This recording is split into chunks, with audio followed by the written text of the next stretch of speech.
point who this person, this shooter, was involved with?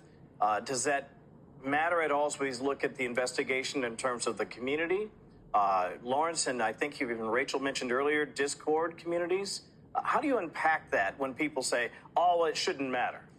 Investigations are layered. And really, when you go to look at this now, we're seeing this new ideation, which is assassination culture. Yeah. What does that consist of? Yeah.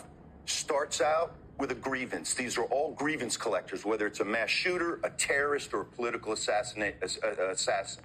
You add into that an ideology.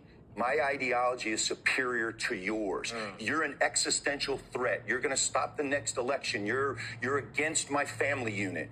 And last, moral absolutism. You believe that you are superior, your thinking is superior, and I have the right to take your life because I disagree with you. So in this country, we have a history, sadly, of political assassinations. Right. Yep. And, let's take JFK, for example.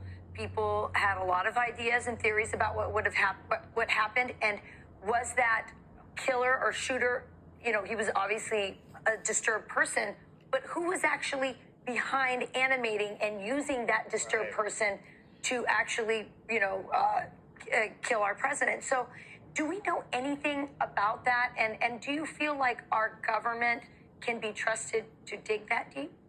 We're certainly not immune to political violence. I mean, in our 250-year history, 4 sitting presidents have been assassinated. We're conditioned, sadly, Rachel, that's normal, whether it's Gabby Giffords or Justice Kavanaugh. We think that that's almost our norm. Charlie was an interlocutor. He was somebody that just went to college campuses and debated. Now, in looking at this assassin and what he did, it was just a cacophony of errors and how clumsy it was. He was successful in what he ultimately set out to do in his dastardly deed. He is essentially a murderous nihilist. But the FBI now is digging deeper. Was he inspired by somebody or something? And was he directed, or did anybody provide any material support? That's important. That's what I want to know. Can we stay right there? Because we got a statement from Discord, which is the chat feature, the gaming app that they were using. Now, they say that they've kicked them off the app, and the communications that took place were after the assassination. I'm not comfortable with just the company's answer. I want to see how forensic people do. Do you think there could have been planning on the app before? And if the people that he was communicating with knew about it or had conversation about it, will they be brought in? That's the tough thing. I mean, we cherish our Fourth Amendment protections, against illegal searches and seizures and all of our privacies that we appreciate as well.